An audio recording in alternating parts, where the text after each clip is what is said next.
주시는 말씀은 창세기 14장 17절에서 24절까지 말씀입니다. 저와 여러분 한 절씩 교독하겠습니다.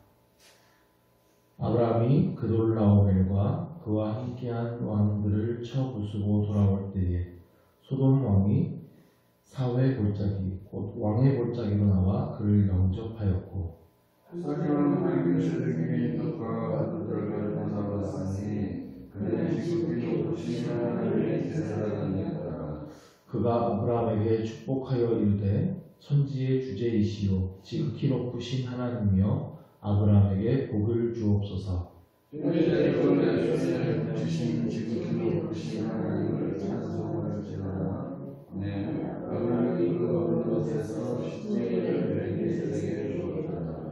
소돔 왕이 아브라함에게 이르되 사람은 내게 보내고 물품은 내가 가지라. 아브라함이 소돔에게 이르되 천지의 주제이시오 지극히 높으신 하나님이여 내가 서로 맹세하노니 내 말이 내가 아브라함으로 치부하게 하였다 할까 하여 내게 속한 것은 실 한 오락이나 들매끈 한 가닥도 내가 가지지 아니하리라. 우리의 자매들이 너희가 나와 내가 에스골과 바울의 세금이 존재하더니 우리 그 은혜를 가질 것이니라. 아멘. 창세기 14장 말씀에는 전쟁의 이야기가 나옵니다. 예나 지금이나 전쟁은 큰 비극입니다. 전쟁은 무조건 터지지 말아야 됩니다. 한번 전쟁이 터져버리면 그 이후에 개인의 행복과 자유와 평화 이런 것들은 존재할 수가 없죠. 전쟁은 이겨도 피해가 큽니다. 지면 재산은 물론이고 자유와 생명을 모두 잃게 됩니다. 그래서 사람들은 전쟁을 참 싫어하지만 전 세계에서 전쟁은 끊임없이 일어나고 있습니다. 오늘 본문에도 대규모 전쟁이 일어났어요. 메소포타미아 지역, 지금의 이란 지역인데요. 그때 당시에는 엘람이라는 아주 큰 나라가 있었습니다. 그돌라오멜 왕 때에 엘람이라는 나라가 가나안 지역까지 다 넓게 통치를 하고 있었어요. 그 가나안 지역, 특히 요단 지역의 왕들은 엘람에게 12년 동안이나 조공을 바치면서 살고 있었습니다. 근데 13년째가 되면서 이 요단에 있는 나라들이 그돌라오멜을 배반하기로 작정했어요. 더 이상 조공을 바치지 않겠다는 거죠.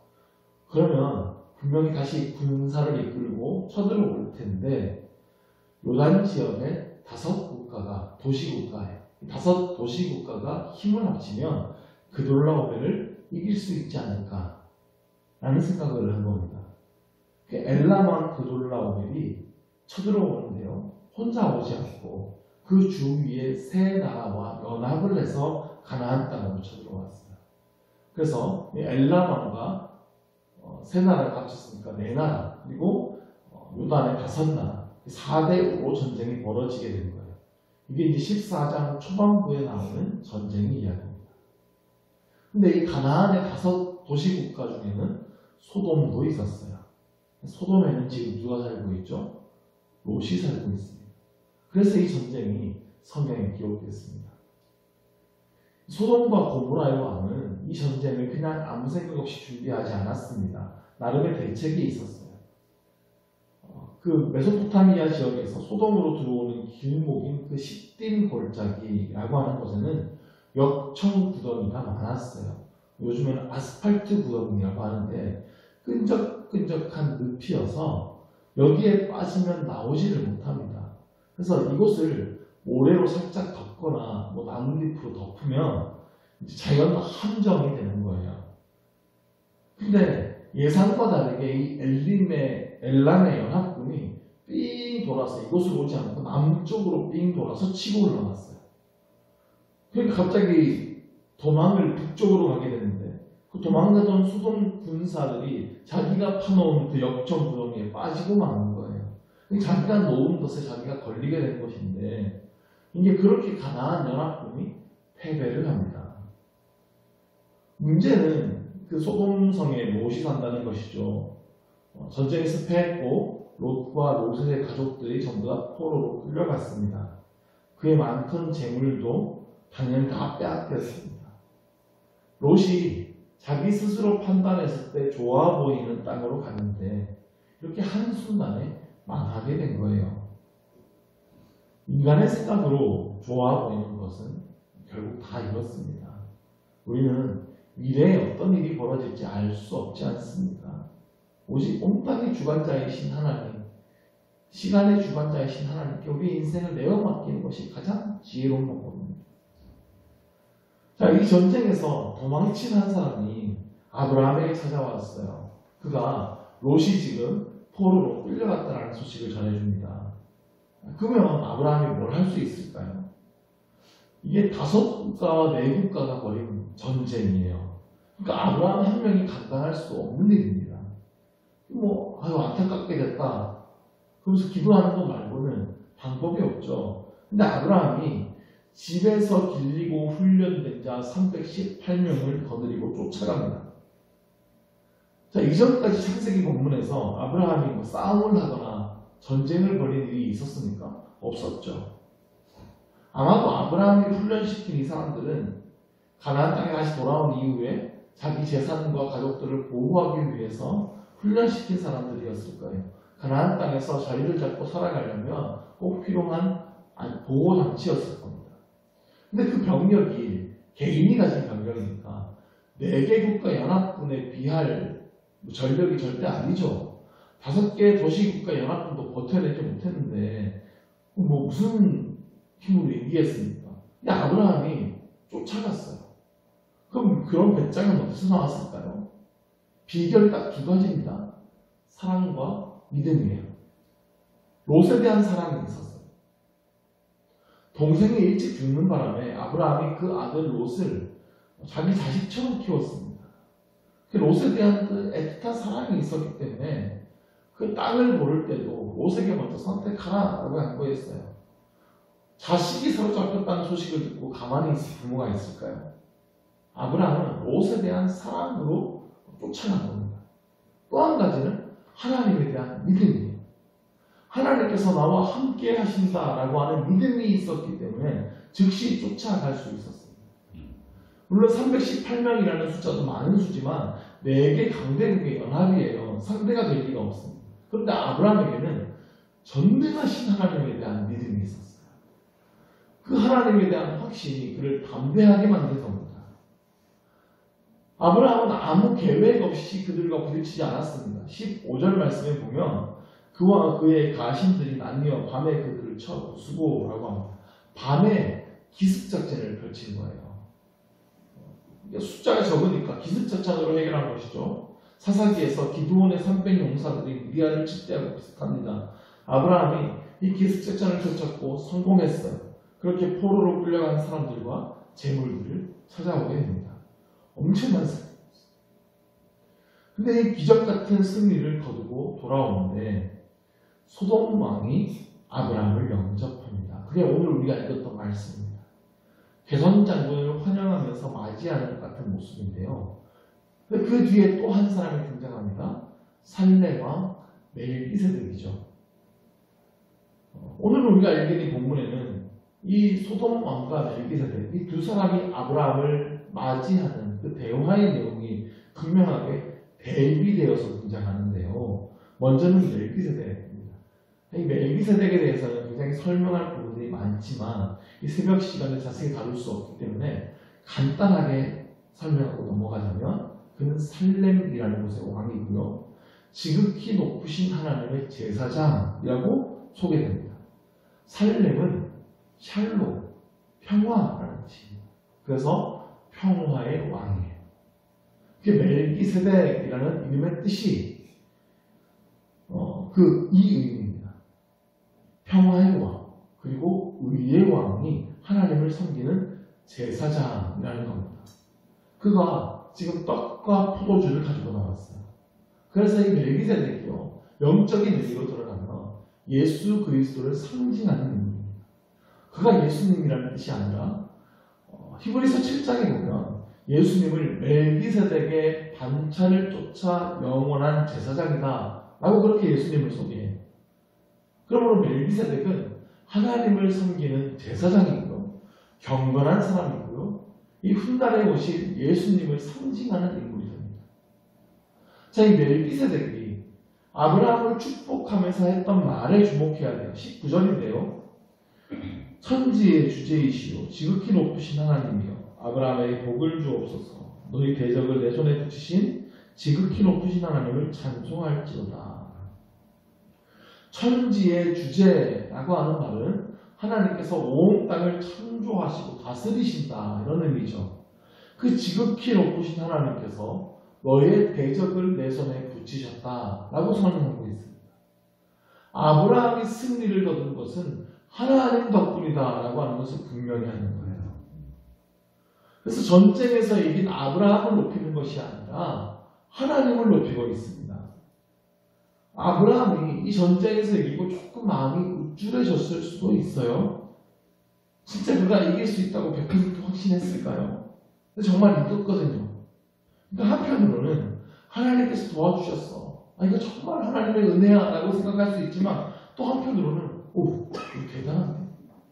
내가 훈련을 제대로 시켰나? 뭐 옛날에 이거 별거 아니구만 이런 생각이 들 수 있습니다. 근데 멜기세덱을 통해서 천지의 주제, 지극히 높으신 하나님께서 이기게 하셨다 라고 선포되는 순간 마음을 다잡게 되는 거죠. 그래, 이건 하나님께서 하신 일이야. 그리고 함께 하나님께 영광을 돌리게 되는 것이다. 아브라함이 그래서 멜기세덱에게 10분의 1을 드립니다.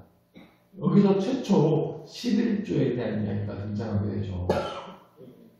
아브라함이 11조를 드린 이유가 무엇이죠?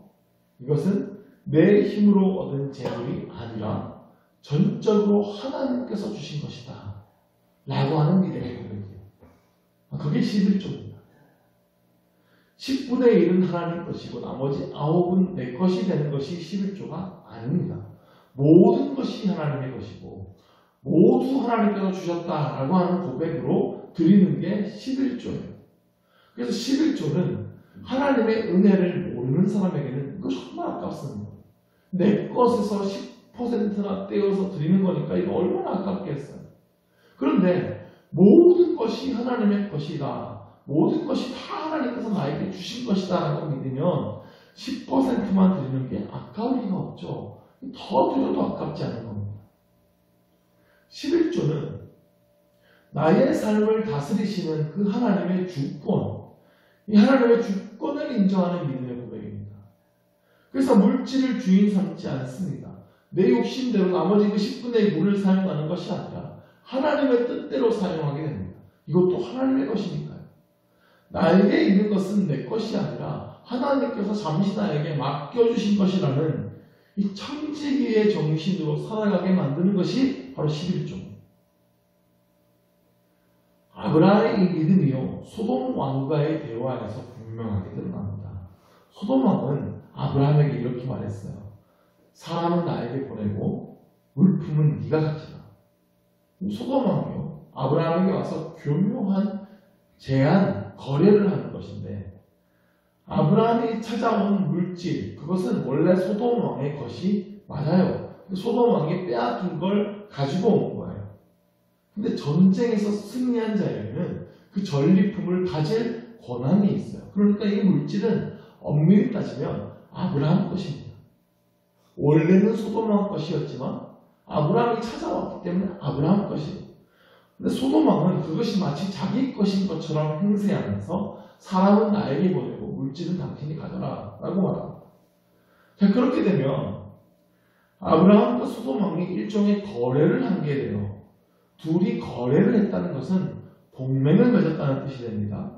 그러므로 소돔 왕이 물질을 가지고 아브라함과 동맹을 맺으려고 시도하는 게 되는 겁니다. 앞으로 계속 아브라함과 거래하면서 물질적인 이득도 가지고 서로를 보호해주자 이런 제안인데요. 아브라함이 이 거래를 단호하게 대처합니다. 미안하지만 난 당신의 호의 거절하겠습니다.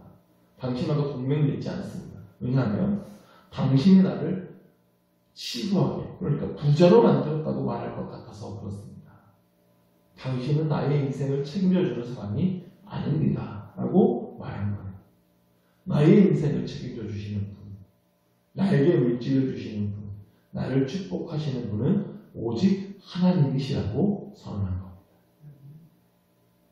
사실 소돔왕과 거래하고 동맹 맺으면 아브라함에게도 이득이에요.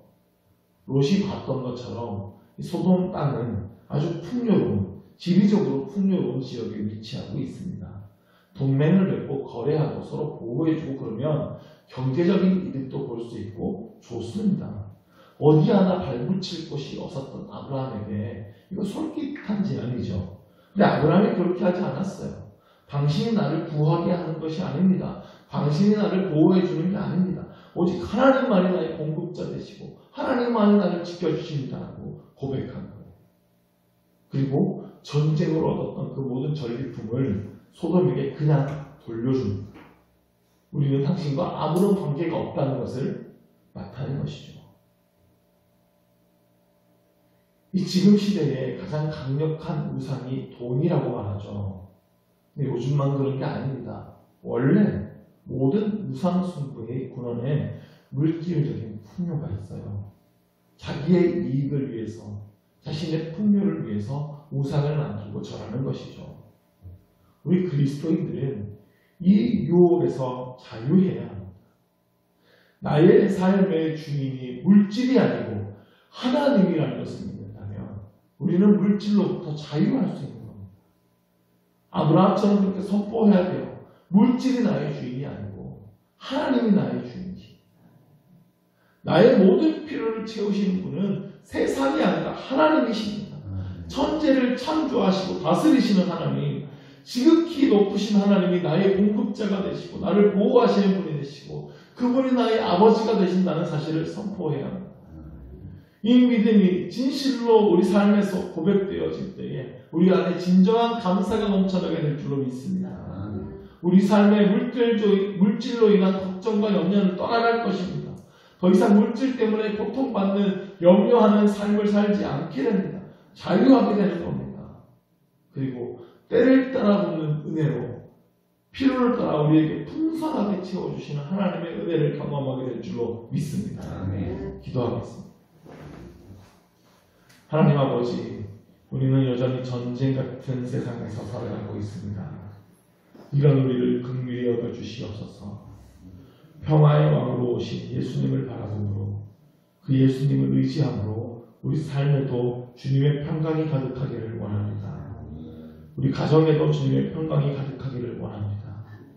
세상의 모든 근심과 걱정과 염려는 예수님 앞에서 떠나가게 하시고 우리가 이 진리 안에서 자유하게 하여 주옵소서. 주님께서 우리의 신실한 공급자가 되시니 그 은혜를 바라보며 살아가기를 원합니다. 세상의 유혹으로부터 자유하게 하시고 오직 하나님만을 의지하는 굳센 믿음을 갖게 하여 주시옵소서. 예수 그리스도의 이름으로 기도드립니다. 아멘. 하늘에 계신 우리 아버지, 아버지의 이름을 거룩하게 하시며 아버지의 나라가 오게 하시며 아버지의 뜻이 하늘에서와 같이 땅에서도 이루어지게 하소서. 오늘 우리에게 일용할 양식을 주시고 우리가 우리에게 잘못한 사람을 용서하여 줄 것 같이 우리 죄를 용서하여 주시고 우리를 시험에 빠지지 않게 하시고 악에서 구하소서. 나라와 권능과 영광이 영원히 아버지의 것입니다. 아멘.